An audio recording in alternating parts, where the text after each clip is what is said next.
Hey guys, how's it going? Octopus here, welcome back to Union Cross. We're going to be doing Prime Cloud's Metal Spotlight. I'm going to show you all the good traits that you want on this metal, what skill you want on this metal, Keyblade setups, and then showing off some damage. Also, this one's a little bit more unique because a lot of you guys are pulling for Cloud, mainly pulling for Sephiroth and getting a bunch of clouds along the way. You guys are getting boosted clouds, you guys are getting 7-star clouds, 6-star clouds, and you're wondering, and I keep getting this question a lot, what do I do? Do I make the 7-star my main one, or do I make the 6-star boosted one into a 7-star and make that the main one? What if I have over 10 copies, so on and so on? So I'm going to go through all of that in this video. Here's my main account. This is what I got off my main account. I pulled 7 times, so that means 5 Mercy got me a 7-star of it, plus a 6-star in 1 pull, so that's why I have 8 copies. 7 pulls, 8 copies. And here's what happened. In those 7 pulls, obviously, 7-star I got out of the 5 pulls, but along the way, I got a boosted cloud. So, what I really recommend for everyone, especially since silver tickets are every week 4 copies for the majority, 50,000 people, that is a lot of people. And if not 3 silver tickets, you guys are going to see a bunch of tier 5s. And tier 5 primes are basically at their end of their life. Tier 6 primes should be just around the corner, or they might skip tier 6 and go right to tier 7s. Who knows? Who knows how long they want to milk this prime system?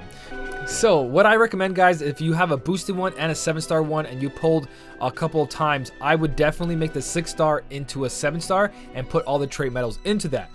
Don't forget though, right now currently is a high score challenge. So when you guys make your high score challenge Keyblade, you want to keep in consideration of what you are going to do with those medals. So you want to make sure that you have enough percentage to get the highest score to possibly get to top 1000 or just top 5000 for extra rerolls of Zack B.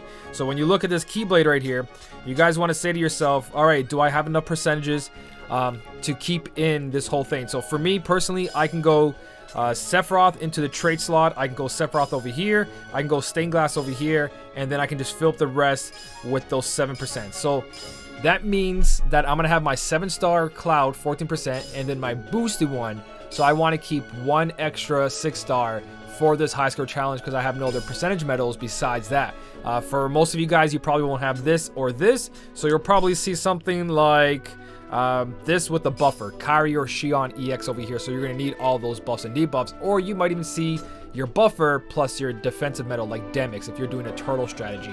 So you might only need this many copies, but the whole thing here is just keep some copies for the percentages because you might not know what you need or don't need. So just count your percentages, see what you need, whatever you have extra, put in there. So I'm going to take all this out just in case.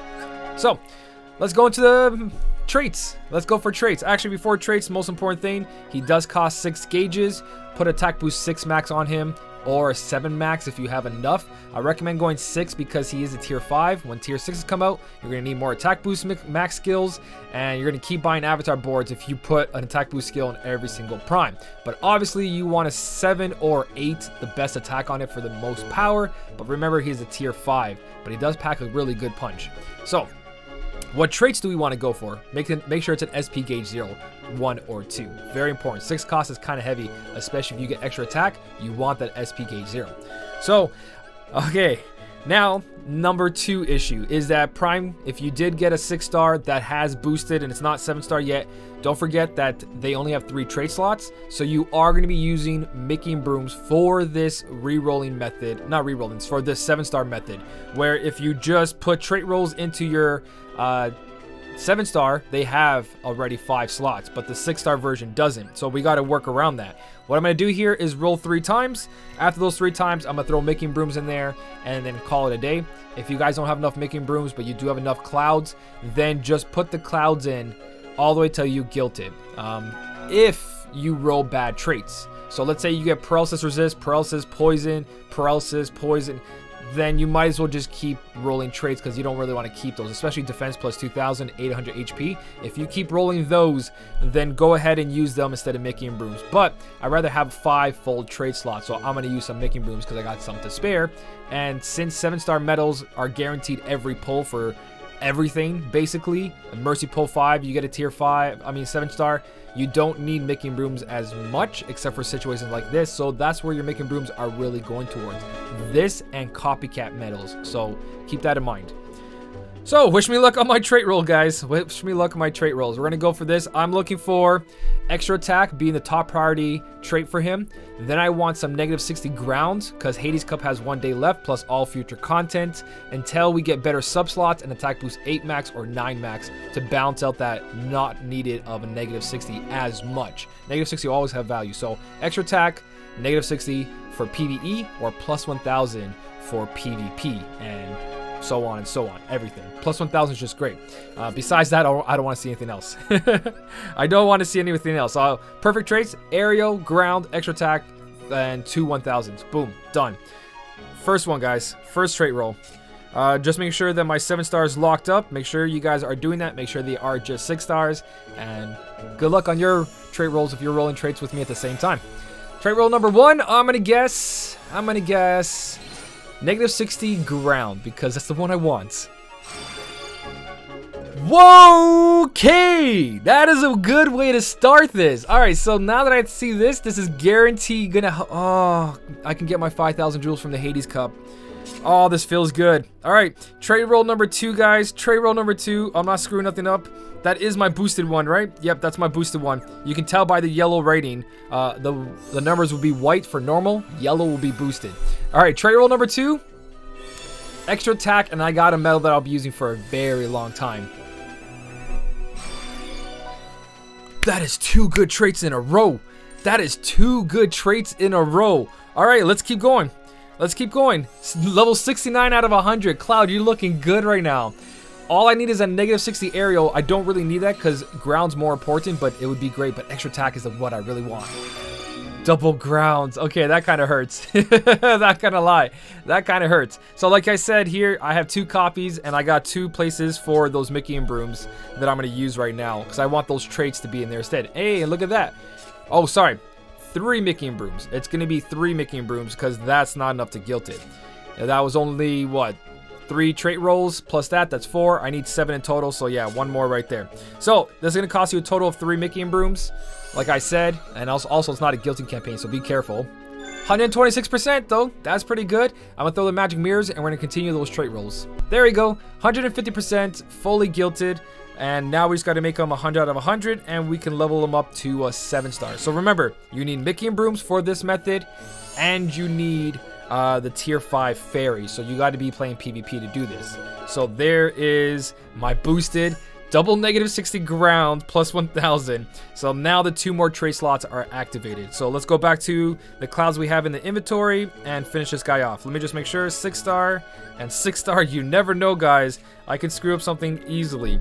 So trait roll number 4, which kind of sucks, is that I got to wait for the final cloud to roll another trait because I need to get rid of that -60 for something better. But plus 1000. Cloud, you're becoming dirty. Oh my god. All right, let's get some experience in there. Let's put those HDLs in there, 6 stars, and let's just feed them up to the top, all the way to the top. Let's just get this guy in there. 1 2 3 and 4. Wow, that's not even enough for 120. I keep forgetting how much they cost for experience. But this is the 5th trait roll. I would really like to see that extra attack out of everything now with those plus 1000s. I just want to see extra attack. That's the final thing on you, Cloud. Extra attack, come on. Oh, damage and rate. You hit me where it hurts. You hit me where it hurts. Well, I guess I can raid with them if I want to, which is not too bad because I'm starting to raid just a little bit. Not enough to go for trait rolls for raiding, but if I do end up pulling for Sephiroth a little bit more, I'm going to reroll traits on this one for sure. Because I'd rather just make 1 perfect Cloud copy than have 2 copies. The other copy can just be a sub-slot and all that. Because then I have to waste more skills, so on and so on. So I'd rather just have the attack boost on this and call it a day. So that's my trait rolls. After the high score challenge, I'll have 1 more trait roll, which is going to be really good to try to get rid of that raid damage. I'm keeping those double -60. No, I'm kidding. I'll get rid of the -60 ground. So I'm going to clean them up. We're going to go put them on a Keyblade, and we're going to go see the difference between a traded Cloud versus a non-traded Cloud. You guys can see the difference against Sephiroth. All right, so for Keyblades, guys, the blank spots, just they're Kairis or Xions, whatever you guys are using. Your buffer is in the first slot. I'm just going to show you where they sit and what copy medals can go with this cloud on certain Keyblades. So, beginner's Keyblade treasure trove, which you shouldn't put past level 25. Xion can copy forward into a cloud, or Riku can copy backwards into a cloud. Every cloud, any medal in the game can sit in the pet slot, so always keep that consideration. So you could use a treasure trove with Xion copying a cloud forward if you're not using the proper Keyblade. So every medal in the game, if it's your strongest medal, put in the pet slot because it has usually the highest multiplier, especially with sub slots being activated. It'll be anything for you guys. So treasure trove, first one. Olympia being the second one, not by order of strength, not being the best or worst, just what I'm showing you. You got Antiform copying your cloud, or Key Art Bonds copying cloud over here. This is a really good one because Olympia does have a nice multiplier slot at level 35, a 3.367, and I believe my sub slots are at 0.56 if you guys are curious. We got Mugo of Glory, which Vanitas can copy into your cloud here, and then it can be backwards copied by Riku or any backward copy medal that you guys have. That's Mugo of Glory, Stroke of Midnight. The reason I put him in the beginning over here, because if you guys did pull for stained glass medals that carry over for multiple turns, or foretellers that carry over for multiple turns, buffs, you guys can use this in PvP where he sits in the first slot to do immediate damage because he has all the buffs and debuffs from the foretellers or the stained glass medals, and then you can copy him again with your Key Art beginnings here if you have nothing else. But of course you have like genies, you have Bob and Jack that you can put there, but I'm just showing you copy medals. So that's if you guys have the foretellers or stained glass medals that have multiple turns for PvP. That works out really, really good. So you got to start considering that. Fenrir, another one, we could put a cloud right in the beginning there if we wanted to, or you leave a space for a buff because Fenrir is really friendly to upright power. As you guys can see, you can copy backwards with Sky, copy forward with Xion, and again in a pet slot you can do a backwards copy to copy another cloud. So you can have an entire cloud Keyblade, especially when it comes to PvP. Foretellers and stained glasses a turn before. Comes to this turn, boom, you can just show off your entire Keyblade of clouds if you really wanted to, and nothing else on it. You don't need no Xion, you don't need no Kairi EX Plus, nothing. You just put one of the clouds with the defense boost 4 max on it, and then you laugh as your entire Keyblade does a massive damage. So that's another Keyblade you guys can use there. Dark Gnaw, straight up, like I said, foreteller stained glasses in the beginning. You got Xion copying the stained glass and Riku copy backwards. Besides that, Xion can go on this slot right here and then put one of the clouds right here to be copied forward. And I believe that is pretty much it for all the Keyblades. Every other Keyblade, if you have a copy medal that sits on the end, if you have Phantom will copy forward into a cloud in the pet slot, so on and so on. You guys can fool around with that. But that's everywhere Cloud usually fits, and he's got quite a bit of credible Keyblades. Like, there is upright power like no tomorrow when it comes to a lot of Keyblades. It just depends what you guys have and if you're in PvP or PvE. But let's go grab one of these Keyblades and show off his power. Alright, so we're going to be testing this on the Sephiroth from the Hades Cup, level 5,000. I believe there's like 24 hours left on this quest, by the way. Just a reminder if you haven't done it. I'm going to be using the Fenrir. I have two setups that are exactly the same. Just one is the 7-star that I pulled with no traits, but it does have Chip and Dales. Just nothing else, no attack. Versus the one that does have traits. So just a little comparison to show you the difference these traits will make, plus being boosted. Obviously it's gonna be more powerful. I just want to show you guys.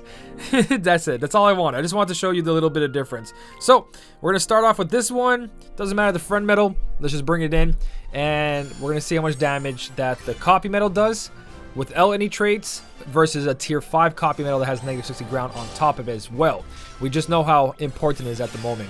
So Kairi doing her buffs, beautiful. Everything else is taken care of, so now we don't have to worry about that. Here's Xion, she doesn't have any traits, can't do anything. Here's Cloud with traits, no attack boost, he can't do anything. But with traits and attack boost, now we got damage. So you couldn't show anything there. Sorry, that Cloud doesn't have traits. That Cloud doesn't have traits. So there's the ones. There's a fully guilted Xion with attack boost 7 max, but no negative 60 ground. She couldn't even go through there, as you guys saw, but the Key Art Beginnings could do it. So just to show you, now we're going to do number 2, which is the Cloud with traits, but no attack boost either, but it does have the plus 1000s and the negative 60 grounds. So let's go back into that.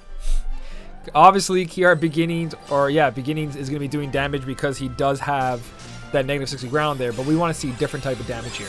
So, once again, Xion's in a copy, do 1 damage. There's no point to that. Here's Xion, a big old whoops.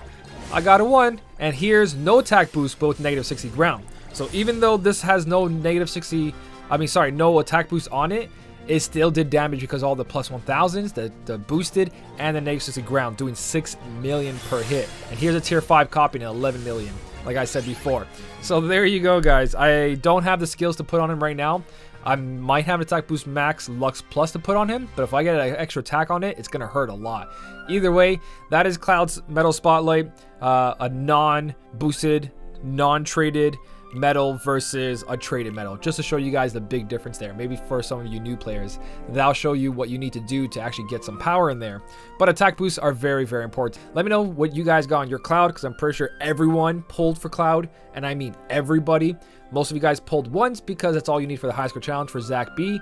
You don't even need that, but some of you guys still went for the pull to see if you were lucky. So good luck on your trait rolls, guys. If you did enjoy the video, don't forget to hit the like button. And as always, thank you so much for watching. Keep on smiling, and I'll see you in the next one.